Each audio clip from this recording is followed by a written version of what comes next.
துன்பத்தை மனம் வந்து ஏற்க வேண்டும் என்று கூறுகிறார். அதே போலவே நாமும் இத்தகைய மனதோடு இந்த கல்வாரி பலியிலும் இறையாற்ற பெறுவோம்.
தந்தை மகன் தூய ஆவியாரின் பெயராலே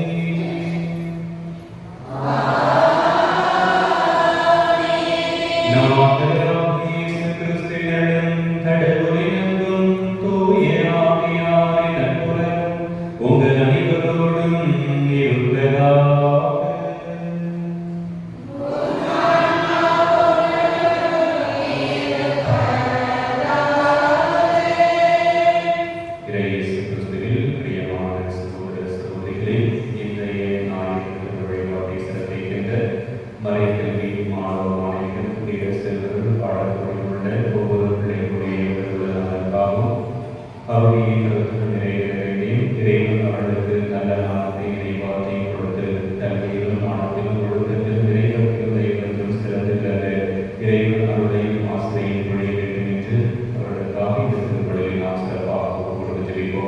மேலும் இந்த திருப்பணியாளர் ராஜபாணி தேவா இவருடைய 10ஆம் ஆண்டு திருமண நாளில் விரைவு செய்த அனைத்து நன்மைகளுக்கு நன்றிக்காகவும் அவருடைய கருத்துக்கள் நிறைவேற வேண்டி உடல் உள்ள ஆவியின் நலனுக்காகவும் சகாயநிலை ஸ்டீபன் சாம் சுந்தர் இவர்களுக்கு இறைவு செய்த அனைத்து நன்மைகளுக்கு நன்றிக்காகவும் சாம் சுந்தருக்கு நல்ல வேலை வாய்ப்பு கிடைக்கபடியாகவும் குடும்ப கருத்துக்கள் நிறைவேற வேண்டி உடல் உள்ள ஆவியின் நலனுக்காகவும் ஜான் போஸ்கோ மரிய ஜோசப் இவருடைய குடும்பத்தில் மறித்த ஆரோக்கிய சாமி பெரியநாயகம்மாள் ஆரோக்கிய நெறி இவருடைய ஆண்மனை வார்த்தைக்காகவும் அற்புதம் ஆண்டோர் நெறி குடும்பம் சபைமுத்து ஷில்பாராணி இவருடைய ஆசிரியர்கள் ஷில்பாராணிக்கு வரைவாக்கு நன்மை நடைபெறவும் சாரா ஞான செல்வம் கெல்வி பீட்டர்சன் இவருடைய உறவினருக்காக குடும்ப கருத்து நிறைவேற வேண்டி ராஜி கிறிஸ்தால் சபைமுத்து அந்தோனியம்மாள் மரியதாஸ் பிரகாசம் வியாபனவேரி மலர்மேரி இவருடைய ஆண்மனை வார்த்தைக்காகவும் லூர்து நாயகி குடும்பத்தில் மறைத்த மரி என்கின்ற ராயப்பன் பிரகாசம்மாள் ராயப்பன் லூர்துசாமி அருளப்பன் அந்தோனியம்மாள் அமிர்தம்மாள் சபைராஜன் அகஸ்டின் மரிய பிரகாசம் இவருடைய அமரதாஸ் இவருடைய ஆண்மனை வார்த்தைக்காகவும்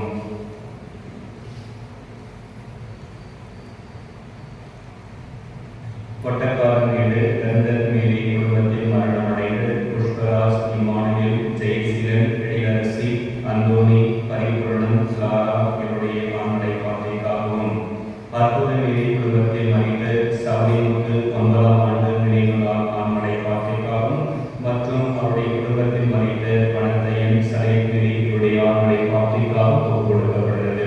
இவருடைய கருத்துக்கள் நிறைவேற இந்த திருப்பணிகளை நாம் சிறப்பாக ஒப்புக் கொடுத்து தெரிவிப்போம். மேலும் திருப்பணிகளை கலந்து கொண்டு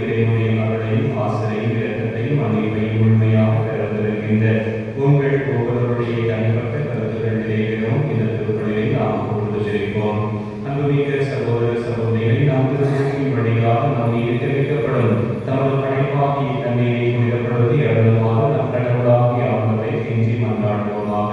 அவரை நமக்கு உதவியிட்டு நாம் பெற்றுக்கொண்ட தூய ஆவிக்கு உண்மையுள்ளவர்களாய் வைத்திருக்க அருள்வாராக.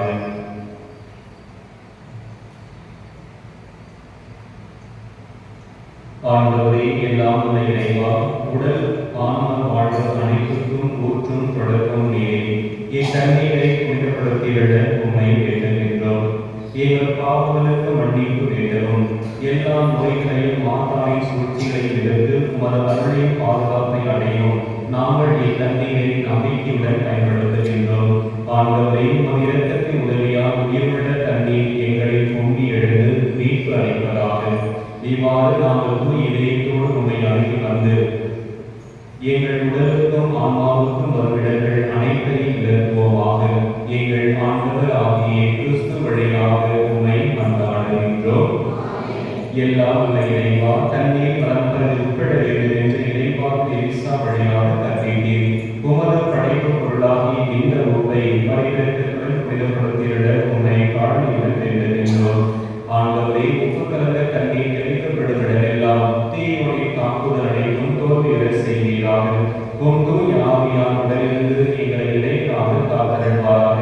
எங்கள் ஆண்டவர் ஆகிய கிறிஸ்து வழியாக உம்மை மன்றாடுகின்றோம்.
எல்லாம் உள்ள இறைவன் நம் பாவங்களிலிருந்து நம்மை தூய்மைப்படுத்துவாராக.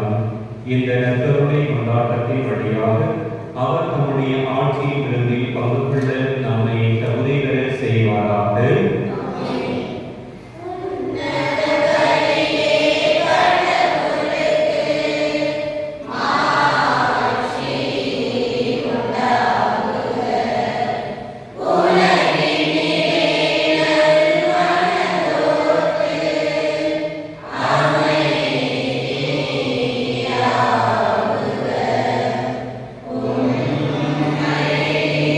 Oh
அனைத்தையும் படைத்தவரும் ஆண்டவருமான இறைவா, எங்களை கையுடன் கண்ணோக்கியருள உம்மை வேண்டுகின்றோம்.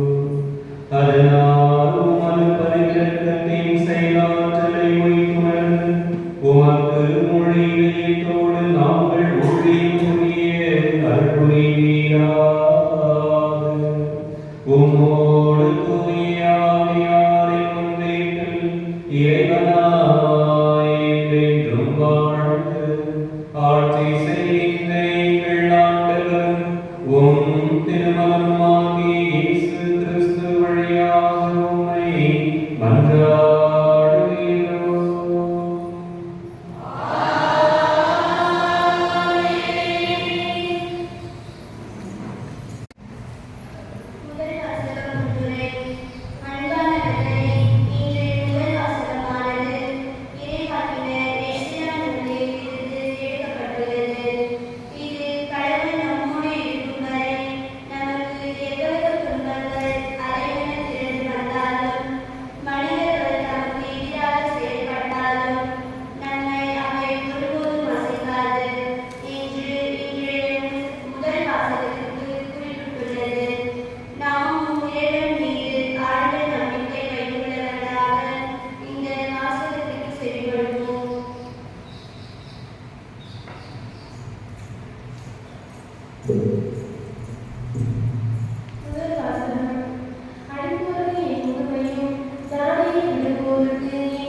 செய்வோருக்கும் காலை முழுவோருக்கும்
மார்க்கு எழுதிய தூய நற்செய்தியிலிருந்து வாசகம்.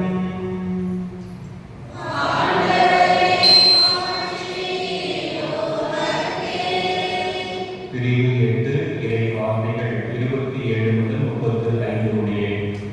அக்காலத்தில் இயேசு தம் சீடருடன் பிலிப்பு செசாரியாவைச் சார்ந்த ஊர்களுக்கு புறப்பட்டு சென்றார்.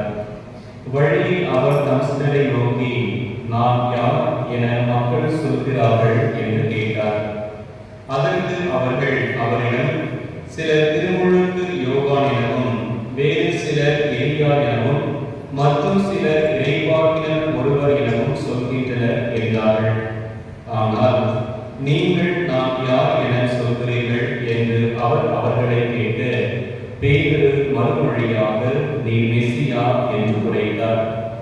தம்மை பற்றி எவரிடமும் சொல்ல வேண்டாம் என்று அவர்களிடம் அவர் கண்டிப்பாய் கூறினார்.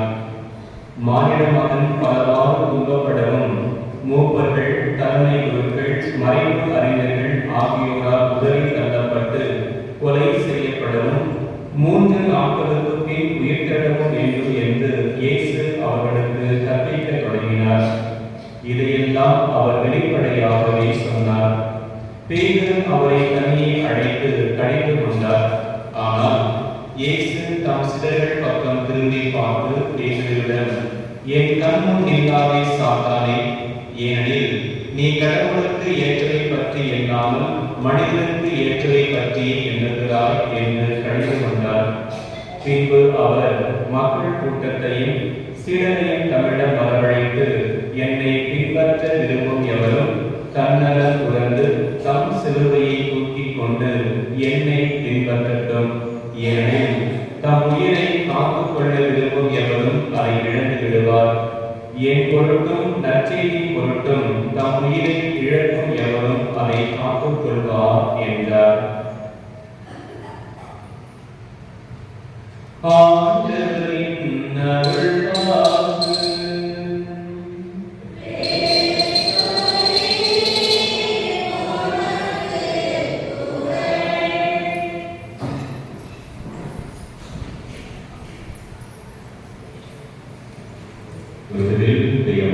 சகோதர சகோதரிகளே, இன்றைக்கு நாம் ஆண்டின் ஒரு காலம் 24ஆம் ஆண்டை சிறப்பித்துக் கொண்டிருக்கின்றோம். இன்றைய நான்கு வழிபாடானது நாம் அனைவரும் உயிர் வாழக்கூடிய நாட்டில் வாழ வேண்டும் என்றால் என்ன செய்ய வேண்டும்? இன்றைய கருத்தை பாடலாசிரியர் மிக அருமையாக பாடுகின்றார். உயிர் வாழ்வோர் நாட்டில் நாம் ஆண்டவருடைய நலன்களை காண்பேன் என்று மிக அருமையாக அர்ப்பணித்து பாடுகிறார். நாம் அனைவருமே உயிர் வாழ்வோர் நாட்டில், அதாவது ஆண்டவருடைய திருமுனையில் நிற்க வேண்டும் என்றால் நாம் என்ன செய்ய வேண்டும்? எதை கடைபிடிக்க வேண்டும் என்பதை இன்றைய 3 வாசகங்களும் மிக தெல்ல தெளிவாக எடுத்துக் கூறுகின்றன. இன்றைய நற்செய்தி வாசகங்களை பார்க்கிற பொழுது ஆண்டவர் இயேசு ஒரு கேள்வி எழுப்புகின்றார். நான் யார் என மக்கள் சொல்கிறார்கள்? முதல் கேள்வி. இரண்டாவது கேள்வி, நான் யார் என நீங்கள் சொல்லுகிறீர்கள் என்று தன்னுடைய சீடர்களை பார்த்து 2 கேள்விகளை கேட்கிறார். அதற்கு முன்பாக இந்த 2 கேள்விகளையும் கேட்பதற்கு முன்பாக நான் யார் அப்படின்னு ஆண்டவர் இயேசு முதலில் தான் யார் என்பதை அவர் நன்கு அறிந்திருந்தார். அப்படி அறிந்த பிறகுதான் நான் யார் என மக்கள் சொல்லுகிறார்கள், இரண்டாவதாக நான் யார் என நீங்கள் சொல்லுகிறீர்கள் என்ற வினாவினை எழுப்புகின்றார். இன்றைக்கு உங்களை பத்தி நீங்க யாரும் கேட்டா சொல்லுவீங்க? பதில் சொல்லுங்க. நான் யாரும் கேட்ட சாம்பல் சொல்லுவீங்க. ஒரே வார்த்தை. அப்படியே தெரியும். பங்கு சங்கம் தெரியாது, நிறைய பேர் தெரியும். எத்தனை பேர் பங்கு சங்கம்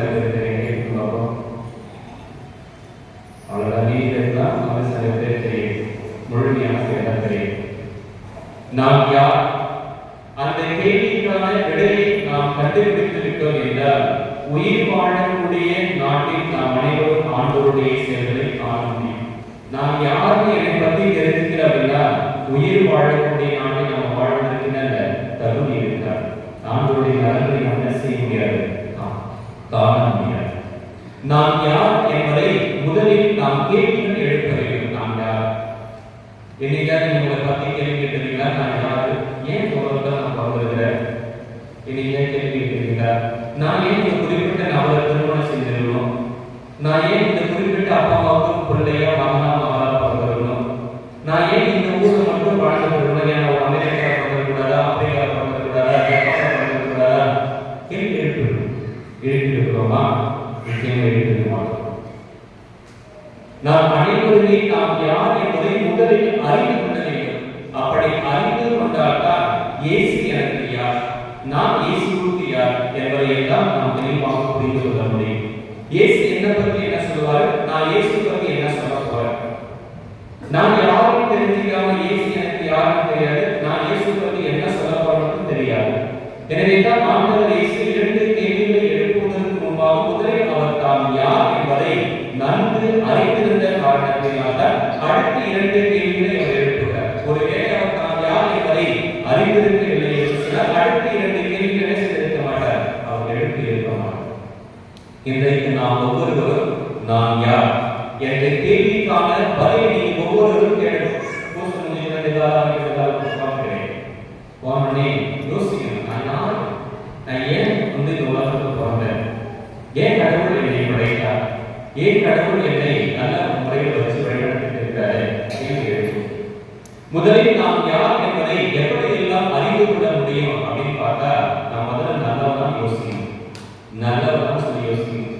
என்னிடம் இருக்கின்ற நல்ல குணங்கள் என்னென்ன என்பதை நீங்கள் பட்டியல் போடணும். போயிட்டு உட்கார்ந்து ஒரு சீட் எடுத்துட்டு ஒரு பேப்பர் எடுத்துட்டு உங்கள்கிட்ட இருக்கிற நல்லவெல்லாம் பட்டியல் போடணும். இரண்டாவது, என்னிடம் இருக்கின்ற கெட்ட குணங்கள் என்ன, நான் கெட்டவனா, நான் நல்லவா இருக்கிற கெட்டவா இருக்கிறேன். ஒருவேளை நான் கெட்டவனாக இருக்கிறேன் என்று சொன்னால் என்கிட்ட என்னென்ன கெட்ட குணங்கள், தீய குணங்கள் இருக்கிறது என்பதை நீ பட்டியல் போடணும். உங்ககிட்ட நிறைய தீய குணங்கள், நல்ல குணங்களை விட நிறைய இருக்கும் தீய குணங்கள் அதையெல்லாம் பட்டியல் போடணும். அதற்கு அடுத்ததாக என்னுடைய இருத்தலை நோக்கம் என்ன, நான் வாழ்ந்து கொண்டிருக்கிறேன் என்று சொன்னால் அந்த வாழ்க்கையினுடைய நோக்கம் என்ன, என்னுடைய வாழ்க்கையின் குறிக்கோள் என்ன, என்னுடைய வாழ்க்கையின் லட்சியம் என்ன என்ற கேள்விகளை எல்லாம் நாம் எழுப்பணும். பிள்ளைகளை கேட்டோம்னு சொன்னா படிக்கிறதுல ஒரு லட்சமும் இருக்கு. 10வது படிப்பாங்க, 11வது படிப்பாங்க, 12வது படிப்பாங்க, என்ன பண்ண போற, என்ன மார்க் பண்ண போற, பாஸ் பண்ணா போற அதான் லட்சியமா? வாழ்க்கையில லட்சியம் வேண்டும், குறிக்கோள் வேண்டும். அதே போன்று நீங்கள் ஒவ்வொருவரும் இருக்கிறீர்கள், உங்களுடைய வாழ்க்கையின் லட்சியம் என்ன, உங்களுடைய வாழ்க்கையின் குறிக்கோள் என்ன, இது எல்லாம் நீங்க என்ன செய்யணும், அலசி ஆராய்ந்து பார்க்கணும்.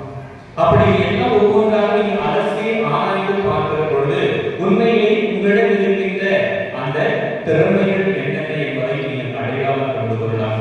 உங்களிடம் இருக்கின்ற ஆற்றல் என்னென்ன என்பதை அடையாளம் கொண்டு கொள்ளலாம். உங்களிடம் இருக்கின்ற பலவீனங்கள் என்னென்ன என்பதை அடையாளம் கண்டு கொள்ளலாம். இப்படி உங்களிடம் இருக்கின்ற வலிமை, உங்களிடம் இருக்கின்ற பலம், உங்களிடம் இருக்கின்ற பலவீனம், உங்களிடம் இருக்கின்ற திறமைகள், உங்களுடைய வாழ்க்கை நோக்கம், உங்களுடைய வாழ்க்கை லட்சியம், இது எல்லாத்தையும் நீங்க தெரிஞ்சுக்கிட்டீங்க அப்படின்னா நீங்க யார் என்பதை அறிவிக்கலாம். நீங்கள் யார் என்பதை அறிவிக்கலாம். நீங்கள் யார் என்பதை அறிந்து கொண்ட பிறகு நீங்க மற்றவர்களை பற்றி நினைக்கிறாங்க, நீங்க மற்றவர்களை பற்றி நினைக்கிறீர்கள். இந்த சமூகம் வைத்து நான் யார் என்பதை பல நிலைகளில் நான் தெரிந்து கொண்டால் முதலில் கடவுள் என்னை எப்படி பார்க்கிறார், என்னை படைத்த அந்த தெய்வம் என்னை எப்படி பார்க்கிறார் என்பதை நான் தெரிந்து கொள்ள வேண்டும்.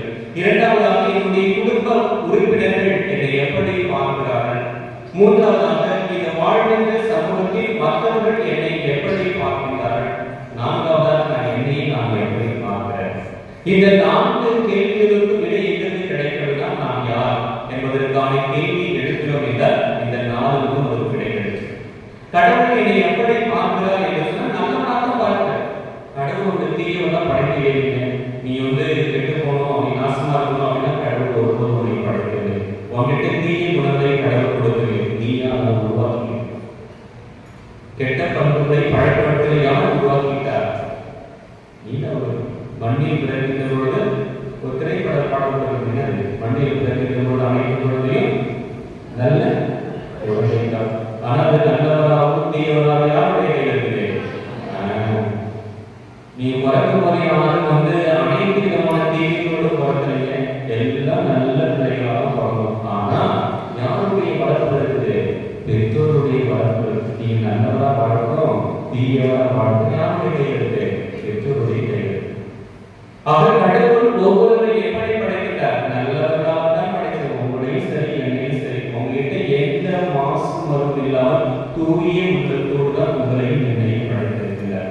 அப்ப கடவுள் உங்களை எப்படி படைக்கிறார்? நல்லவராக படைக்கிறார். நாம் அனைவரும் கடவுளுடைய பாதை விலையேற பெற்றவராக இருக்கிறோம். அந்த இறைவன் நாம் ஒவ்வொருவரையும் அவருடைய உள்ளங்கையில் பொறித்து வைத்திருக்கக்கூடியவராக இருக்கிறார். ஒவ்வொருவரையும் உள்ளங்கையில் பொறித்து வச்சிருக்கோம். உங்களுடைய உள்ளத்தை வளர்ச்சி வச்சிருக்கோம். உங்களுக்கு பிடிச்சவங்க நெஞ்சில பச்சை குத்தி வச்சிருக்கீங்க, இந்த பச்சை குத்தி வச்சிருக்கீங்க, முதுகுல பச்சை குத்தி வச்சிருக்கீங்க. பிடிச்சவங்க மட்டும்தான் பச்சை குத்தி வச்சிருக்கோம். அது கொஞ்ச நாளைக்கு அப்படியே ஒரு 6 மாசம் தான் இருக்காது. அவங்களோட பிடிச்சிருக்கோம். அவங்க லவ் பண்ணுறீங்களா? அவங்களோட லவ் பிடிச்சி வச்சிருக்கீங்கன்னா அவங்க வச்சு ரசிச்சு நேரம் நம்முடைய அனுபவம். ஆனால் கடவுள் என்ன செய்கிறார்? நாம் ஒவ்வொருவரையும் அவருடைய உள்ளங்கையில் பொறித்து வைக்கிறது. லட்சக்கணக்கான மக்கள் இருக்கிறார், ஆனால் அனைவரையும் அவர் என்ன செய்கிறார்? தன்னுடைய உள்ளங்கையில் பொறித்து வைத்திருக்கிறார். ஆக கடவுள் நாம் ஒவ்வொருவரையும் எப்படி பார்க்கிறார் என்றால் நல்லவா என் பிள்ளை என்று சொல்லி ஒவ்வொரு மனிதனையும் அவர் தன்னுடைய பிள்ளைகளை பற்றி கவலைப்படக்கூடியவராக, தன்னுடைய பிள்ளைகளை பற்றி எப்பொழுதும் ஏக்கம் கொண்டிருக்கக்கூடியவராக இருக்கிறார். கடவுள் எப்படி பார்க்கிறாங்க? நல்லவா. இப்போ உங்க குடும்பம் நீ யார் என்பதை தெரிஞ்சதுக்கு என்ன செய்யலாம்? உங்களுடைய குடும்ப உறுப்பினர்களை எப்படி பார்க்கறாங்க அப்படின்னு சொல்லி யோசிக்கணும். என் குடும்பத்துல என் அப்பா அம்மா என் உடன்பிறப்பு சொந்த பந்தம் இதை எப்படி பார்க்குது? என்னை நல்லவனா பார்க்குதா கெட்டவனா பார்க்குதா? அது தேவைக்கு மட்டும் என்னை பயன்படுத்தி கொண்டு தூக்கி எறியக்கூடிய நபர்களாக இருக்கிறார்களா? அதெல்லாம் நம்ம என்ன செய்யணும்? யோசித்து பார்க்கணும். மூன்றாவதாக இந்த சமூகம் என்னை எப்படி பார்க்கணும்? மற்றவர்கள் என்னை பற்றி சொல்லுகிற போது எனக்கு எப்படி இருக்கிறது?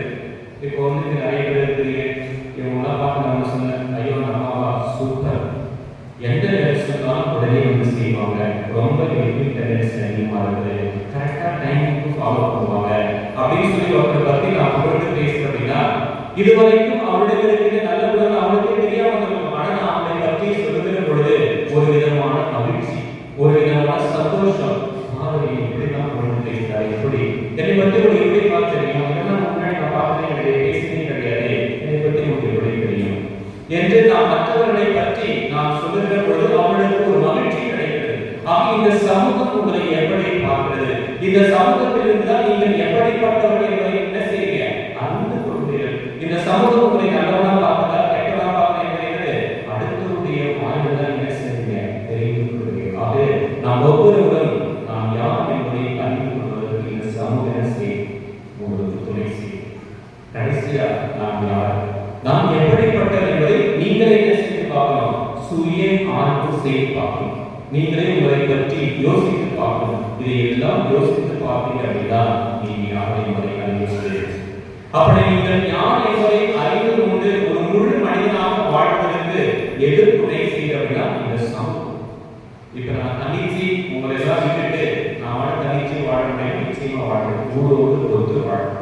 அப்படி ஊரோடு ஒத்து வாழ்கிற பொழுதுதான் நான் யாரு, என்னுடைய இருக்கையின் நோக்கம் என்ன, என்னுடைய வாழ்க்கையின் குறிக்கோள் என்ன, என்னுடைய வாழ்க்கையின் லட்சியம் என்ன என்பதையெல்லாம் நான் அறிந்து கொள்ள முடியும். அதைத்தான் ஆண்டவர் இயேசு தன்னுடைய வாழ்க்கையை கடைபிடித்தார். முதல்ல நான் யார் அறிஞ்சிட்டார். இரண்டாவது அந்த சமூகத்தில் அவர் இருக்கிறார். அதனால் அவருடைய லட்சியம் என்ன? அவருடைய லட்சியம் என்ன? இறந்து பாடுபட்டு நிறைய துன்பங்கள் தாம் யார் என்பதை அவர் அறிந்திருந்தார். எனவே தான் அவர் என்ன செய்தார்? தன்னுடைய இசைகளை பார்த்து கேட்கிறார், மக்கள் இனி யார் என்று சொல்கிறார்கள் என்ற கேள்வியை கேட்கிற போது அவர் சொல்றார், ஒரு சிலர் இறைமையா சொல்றார், ஒரு சிலர் திருமணத்துக்கு யோவான் சொல்றாரு, இன்னும் ஒரு சிலர் இறைவாக்கில் யாராவது ஒருவராக இருக்கலாம் அப்படின்னு சொல்லி சொல்றாங்க. கடைசியா இயேசு தன்னுடைய இசைகளை பார்த்து கேட்கிறார், என் கூட இருக்கிறீங்க, நீங்க எப்படி புரிஞ்சுக்கிறீங்க? என்னுடைய நண்பர்கிட்ட கேட்டா என்னை யார் சொல்லுவாங்க? அவன் என் கூடவே இருப்பான். என்கிட்ட நல்ல மலர் இருந்தா கெட்ட மலர் இருந்தா யார் சொல்லுவான்? என் நண்பன் தான் சொல்லுவான். அப்ப அவன்கிட்ட கேட்கிறேன், என் கூடவே நீங்க இருக்கிறீங்களே, என்னை நீங்க யாருன்னு சொல்றீங்க? அப்பதான் பேதுரு சொன்னார், நீ மெசியா. நான் சொல்ல, நீ மெசியா, ஆண்டவர் இயேசு யார் என்பதை திருத்தூதர் பேதுரு நன்கு அறிந்திருக்கிறார். ஏனென்றால் நீ மெசியா, வாழும் கடவுளுடைய மகன் என்று சொல்லி அனைத்து சிலருடைய சார்பாக அவர் ஆண்டவர் இயேசு கிறிஸ்துவை பற்றி அறிக்கை செய்கிறார். நம்பிக்கை அவர் ஆண்டவர் இயேசு மெசியா என்பதை அவர் அறிந்திருந்தார். அது வெளிப்படையாக சிலர் அவர் அறிந்திருந்தார். அப்பொழுது ஆண்டவர் இயேசு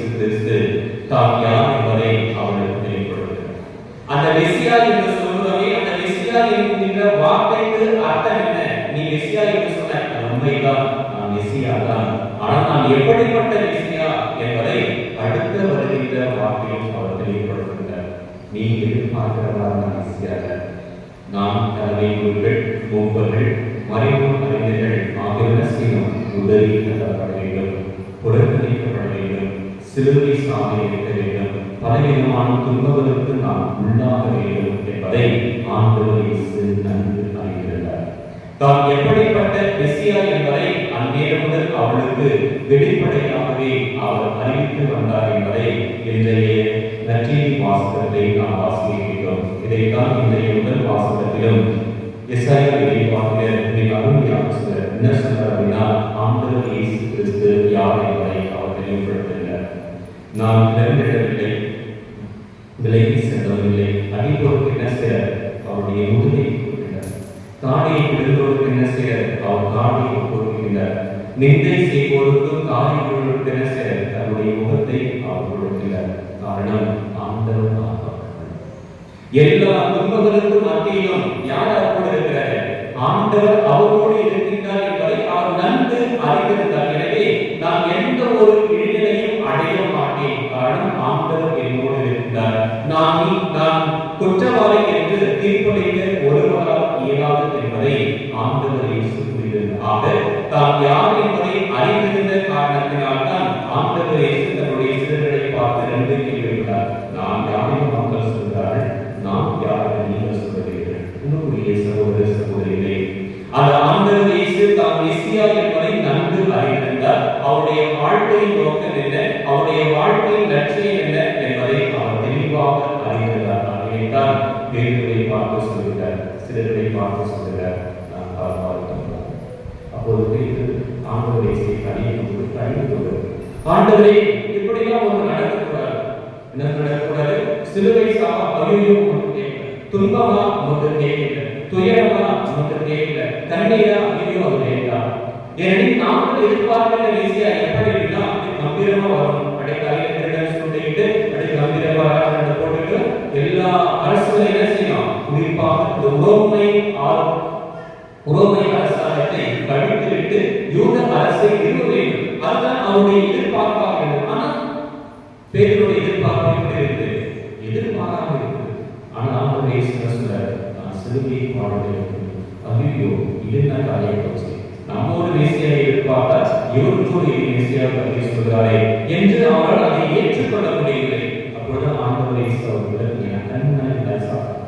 ஓடி, நீ கடவுளுக்கு ஏற்றதை பற்றி என்னாலும் மனிதருக்கு ஏற்றதை பற்றி இருக்கிறார் என்று சொல்லி என்ன செய்யறாரு? அது பிறகுதான் அவர் சொல்றாரு, என்ன சொல்றாருன்னா, நாம் யாரும் எனக்கு தெரிஞ்சுக்கிட்டீங்கல்ல, அப்ப என் கூட நீங்க இருக்குன்னா என்ன செய்யணும் அப்படின்னா, தன்னலம் வருத்த வேண்டும், சிறுவைகளை தூக்கி செல்ல வேண்டும், என்னை பின்பற்றும். நீங்கள் ஒவ்வொருவரும் நாம் யார் என்பதை அறிந்து கொண்டீர்கள், நான் மெசியா என்பதை நீங்கள் அறிந்து கொண்டீர்கள், மெசியா எப்படிப்பட்டவர் என்பதை நீங்கள் அறிந்து கொண்டீர்கள். அப்படி என்றால் நீங்கள் அனைவரும் என்னை பின்பற்ற வேண்டும் என்றால் என்ன செய்ய முதலில் தன்னலம் வருத்தம். தன்னுடைய அன்றாட சிலுவைகளை வாழ்வில் வருகின்ற சிலுவைகளை துன்பங்களை என்ன செய்யணும்? ஏற்றுக்கொள்ள வேண்டும். இதை நீங்கள் செஞ்சால்தான் நீங்க என்ன செய்ய முடியும்? என்னுடைய உண்மையான சிலராக இருக்க முடியும். வெறும் வார்த்தையை மட்டும் ஆண்டவரே நீ எங்க போனாலும் நானும் உன்னை பின்பற்றுவேன், நீ எது செஞ்சாலும் எது சொன்னாலும் நானும் செய்வேன் அப்படின்ற வார்த்தையை சொல்லிட்டு போயிடலாம். ஆனால் என்ன செய்வாரு? வார்த்தையை மட்டும் சொல்வது செயல் காமிக்கும். இதைத்தான் இந்த இரண்டாம் வாசகத்தில் திருக்குறள் யாக்கோபு மிக அருமையாக சொல்றார். என்ன சொல்றார் அப்படின்னா, செயலற்ற விசுவாசம் செத்த விசுவாசம். என்கிட்ட நம்பிக்கை இருக்குது அப்படின்னு சொல்லிட்டு நான் மனம் போறேன் அப்படின்னா அந்த வாழ்க்கையில செயலை வெளிப்படுத்தணும். அதெல்லாம் கிடையாது, ஒரு பயன் கிடையாது. அதெல்லாம் கிடையாது, ஒரு பயன் கிடையாது. ஆகவே நீ எங்க போனாலும் அதை பின்பற்றுவேன் என்று வார்த்தை மட்டும் சொல்லிவிட்டால் போதாது, அதை செயலில் நீங்கள் கடைபிடிக்க வேண்டும். அப்படி கடைபிடிக்கின்ற பொழுதுதான் நீங்க என்ன செய்ய முடியும்னா, உயிர் வாழ்வோர் நாட்டில ஆண்டவருடைய நலன்களை காண முடியும். நீ யாரை தெரிஞ்சுக்கணும், அந்த யாரை தெரிஞ்சுக்கிட்ட பிறகு நீ யாரை பின்பற்ற போகிறேன் என்பதை தெரிந்து கொள்ள வேண்டும். உங்களுடைய வாழ்க்கையின் நோக்கம் லட்சியம் அந்த ஆண்டவரை அடைவதாக இருக்கிறது என்று சொன்னால் நீ என்ன செய்யலாம்? பின்பற்றுவதோடு நின்று விடாமல் கண்டனத்தோடு சிறுமையை எல்லாத்தையும் நீங்கள் செய்கிற போது என்ன செய்ய முடியும்? அந்த ஆண்டவர் வாழ்கின்ற நாங்கள் நம்ம வாழ முடியும். அவருடைய திருமண அவருடைய செயல்களை தாரங்களை என்ன செய்ய முடியும்? காண முடியும். இல்லை அப்படின்னா பாதி வழி வந்து நீதி வழி போக செஞ்சோம். இதெல்லாம் நமக்கு செட் ஆகும் சொல்லி இதெல்லாம் நமக்கு செட் ஆகும். இன்றைக்கு நாம் யார் என்பதை அறிந்து கொண்டிருக்கிறேன். அப்படி நாம் யார் என்பதை அறிந்து கொண்டிருந்தால் என்னுடைய வாழ்க்கையின் குறிக்கோள் என்ன? என்னுடைய வாழ்க்கையின் லட்சியம் என்ன? உண்மையாகவே நான் ஆண்டவர் இயேசு கிறிஸ்துவை பின்பற்றுகிறேன் என்று சொன்னார், வார்த்தையை மட்டும் சொல்லாமல் அதை செய்யல நான் நடைமுறைப்படுத்துகிறேன். எல்லாத்தையும் கடைபிடிக்க வேண்டும் என்கிற அவசியம் இல்லை. ஏதாவது ஒன்றை எடுத்துக்கொண்டு அதனுடைய வாழ்க்கையில இறுதி மூச்சு வரை நாம் கடைபிடிப்பேன் என்று அது நாம் உறுதியாக இருக்கிறோம். அப்படி உறுதியாக இருக்கிறோம் என்றால் நீங்கள் உங்களுடைய கண்மரத்தை இருக்கிறார்கள். உங்களுடைய வாழ்க்கையில் அந்த லட்சியத்தை அடைவதற்காக அனைத்து துன்பங்களை ஏற்பதற்கு தயாராக இருக்கிறீர்கள் என்றார்கள். எல்லாத்தையும் நீங்க கடைபிடிச்சிட்டீங்க அப்படின்னா நிச்சயமா ஒரு கிடைக்கும், வெற்றி கிடைக்கும். அப்படி வெற்றி கிடைக்கிறது எங்க இருக்கீங்க? உயிர் வாழ்வு நாட்டில் நீங்களும் வாழக்கூடிய அந்த தகுதியை கிடைக்காக செய்வார் கடவுள் சூழலை இன்றைக்கு நாங்கள் என்னிடமிருக்கின்ற நல்ல குணம் என்ன, கெட்ட குணம் என்ன, என்னிடமிருக்கின்ற திறமைகள் என்ன, என்னிடமிருக்கின்ற பலவீனங்கள் என்ன, என்னிடமிருக்கின்ற குறைகள் என்ன, எந்த இருக்கிற வாழ்க்கை நோக்கம் என்ன, லட்சியம் என்ன, இதையெல்லாம் தெரிந்து கொண்டு நாம் உண்மையாக ஆண்டவர் இயேசுவை பின்பற்றுகிறோம். அந்த ஆண்டவர் இயேசுவை பின்பற்ற வேண்டும் என்றால் தன்னலம் தொடர வேண்டும், சிறுவையை சுமக்க வேண்டும். இதையெல்லாம் நான் செய்தால் அவர் வாழ்ந்த நாட்டில் நாம் வாழ முடியவில்லை. உணர்ந்து அவை முழுமையாக பின்பற்ற ஆசைப்படுவோமா என சிந்தித்து பார்ப்போம், செயல்படுவோம். இறைவன் இயேசு என்று வாழ்ந்து தருவாராக.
நீங்கள் அனைவரும் ஆற்றலுமான இறைவா, உமது திருவகையை பற்றின மன்றாடுகளுக்கு கனிவாய் செலுத்தாய்களும் பரிகரிப்பதின் காரணமே நாம் நம்பிக்கையோடு கேட்டவற்றை பெற்று பயன்பெற செய்திருக்கிறார். நீங்கள் ஆண்டுகளாகிய கிறிஸ்து வழியாக உண்மை மன்றாடுகின்றோம்.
சகோதர சகோதரிகளே, என்னுடைய பிரியமான இவரை எல்லாம் நன்மையாக இறைவனுக்கு ஏற்றதாகவே வந்தார்கள்.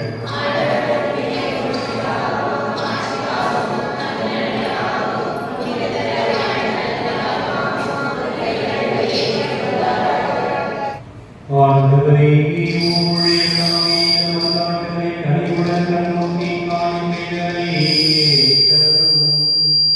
இவ்வாறு நாங்கள் ஒவ்வொருவரும் ஒவ்வொரு காணிக்கை அணிபொழி மீட்டும் பயன்பட செய்வீராக. ஈராட்டுகளாகிய கிறிஸ்து வழியாக உம்மை மன்றாடுகிறோம்.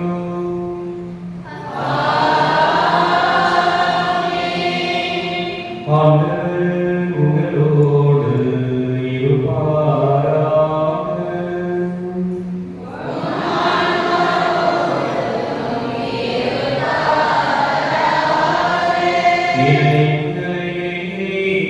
எழுப்புங்கள்.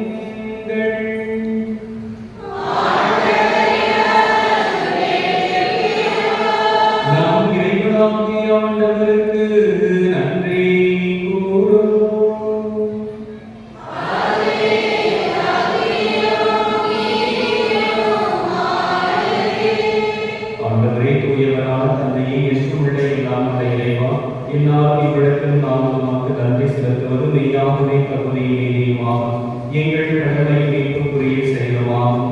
பாஸ்கா மறைநிகழ்வு வழியாக கிறிஸ்து புரிந்த அற்புத செயலுமே தேர்ந்தெடுக்கப்பட்ட வழிமரபினர், அரச குருக்களின் கூட்டத்தினர், புனித மக்களினத்தால் அவரது உரிமை சொத்தான மக்கள் எனும் ஆட்சியை நாங்கள் எப்பொழுது அடையுமாறு எங்களை பாவத்திலிருந்தும் சாவின் பிடியிலிருந்தும் அழைக்க அவர் திருவுளமானார். இவ்வாறு இதிலிருந்து மது உயர்த்தது உடைக்கு அழைக்கப்பட்ட நாங்கள் மது வல்லமையை எங்கும் எடுத்துரைத்து செயல்படுகிறார்.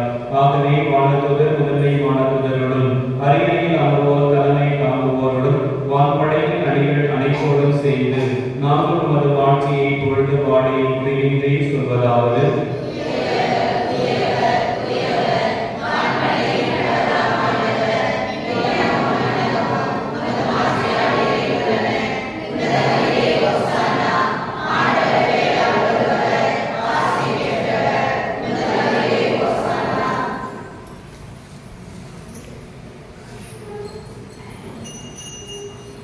ஆண்டவரே, மெய்யாகவே தூயவர், தூய்மை அனைத்திற்கும் ஊற்று. ஆகவே உடைய ஆவியை கொடுமையை காணிக்கைகளுக்கு மேம்படுத்த உன்னை கேட்கிறோம். இவ்வாறு இந்த ஆண்டவர் இயேசு கிறிஸ்துவின் உடலும் இரத்தமுமாக எங்களுக்கு இவை மாறுவதாக. அவர் பாடுபட உடன்பணிந்து தம்மை தெரிவித்த போது அப்பத்தை எடுத்து நன்றி செலுத்தி அதை பிரித்து தம் சிலர்களுக்கு அழைத்து கூறியதாவது: அனைவரும் இதிலிருந்து பெற்று உண்ணுங்கள், ஏனெனில் இது உங்களுக்காக கையளிக்கப்படும் என் உடல்.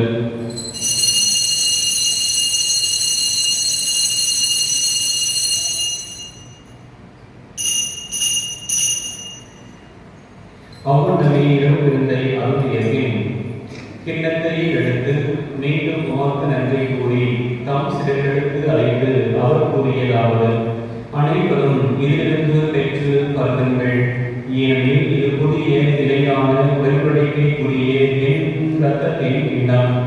இது பாவ மன்னிப்புக்கென்று உங்களுக்காகவும் பலருக்காகவும் சிந்தப்படும். இதை என் நினைவாக செய்யுங்கள்.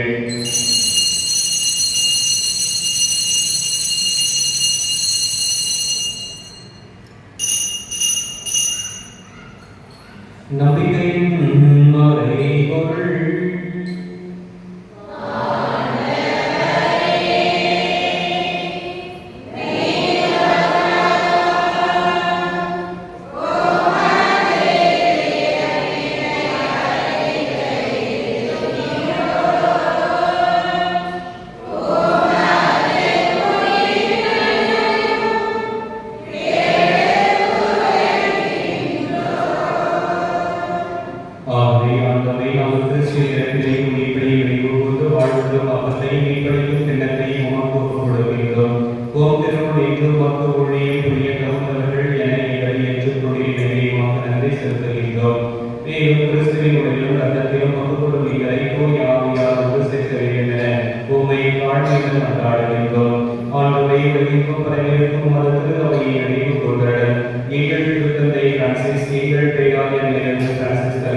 எல்லா தலையினர் ஆகிய அனைவரோடும் அவை அன்பில் நிறைவு பெற செய்தன. மேலும் எங்கள் சகோதர சகோதரிகளையும் இறந்தோர் அனைவரையும் சிறப்பாக இந்த திருப்பலியில் நாம் நினைவோடு ஜெபிக்கின்ற இறந்த அடியார் அனைவரையும் இரக்கத்துடன் நினைவு கூர்ந்து உமது திருமுக ஒளியினுள் ஏற்றவுடன் எங்கள் அனைவர் மீதும் இரக்கமாயும் கடவுளின் தன்னைத்தாயான புனித மரியா, அவருடைய கணவரான புனித யோசேப்பு, புனித திருத்தூதர்கள், இவ்வுலகில் உமக்கு உகந்தவர்களாய் இருந்தோர் ஆகிய புனிதர் அனைவரும் நாங்கள் நிறைவாழ்வை பங்கு கொள்ளும் தகுதி பெற்று ஓம் திருமகன் இயேசு கிறிஸ்து வழியாக உம்மை குழந்தைக்கும் பரவர உம்மை கொண்டாடுகின்றோம்.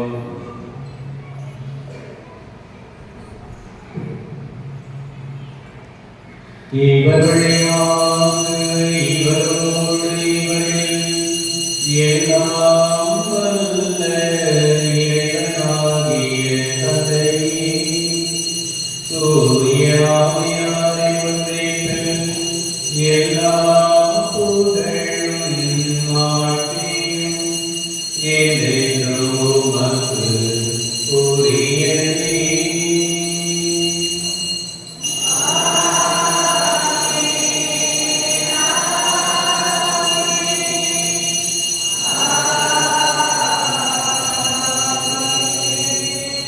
மெய்ப்பரையும் கட்டளையால் கற்பிக்கப்பட்டு இறைப்படிப்பினையால் கைசெலுத்த நாம் துணிந்து பாடுவோம்.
ஆண்டவரே இயேசு கிறிஸ்துவே, அமைதியை உங்களுக்கு விட்டு செல்கின்றேன், என் அமைதியையே உங்களுக்கு அளிக்கின்றேன் என்று உம் திருத்தூதர்களுக்கு மொழிகிறேன். எங்கள் பாவங்களை பாராமல் உமது திருவையின் நம்பிக்கையை கண்ணோக்கி உமது திருவருளுக்கு ஏற்ப அதற்கு அமைதியையும் ஒற்றுமையையும் அளித்தருளீராக. என்றென்றும் வாழ்ந்து ஆட்சி செய்கின்றவர் நீரே. ஆண்டவருடைய அமைதி உங்களோடு என்றும் எப்பொழுதும் இருப்பதாக. ஒருவருக்கொருவர் ஆண்டவர் தருகின்ற அமைதியை பகிர்ந்து மகிழ்வோம்.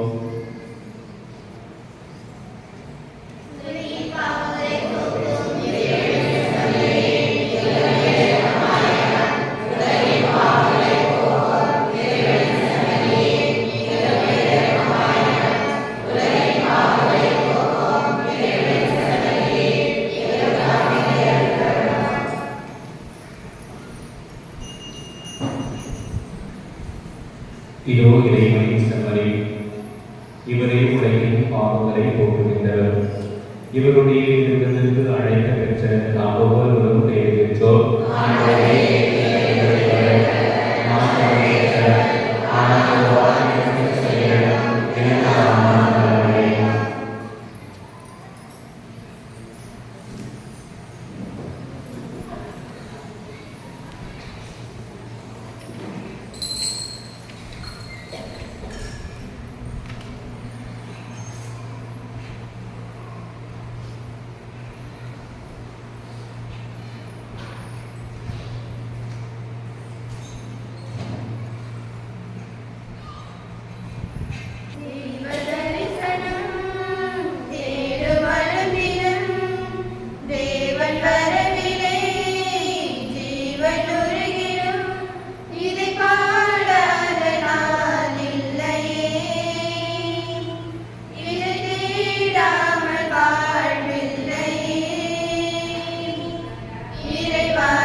எங்களுக்காக கேட்கும் ஜெபம்.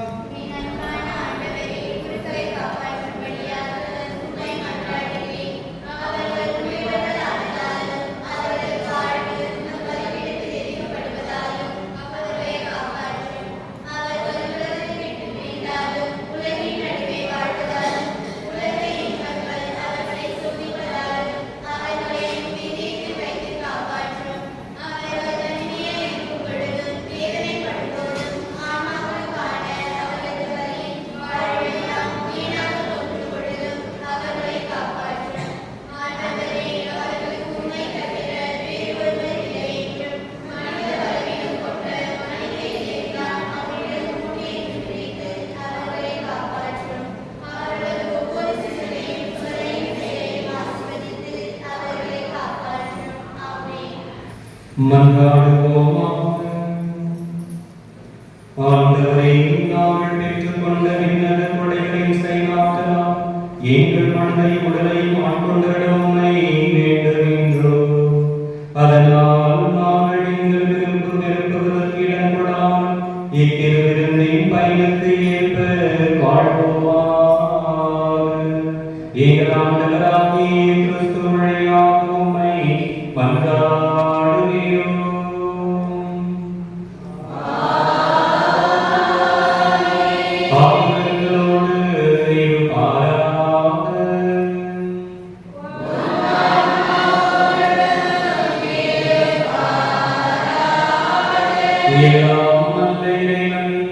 தந்தை மகன் தூய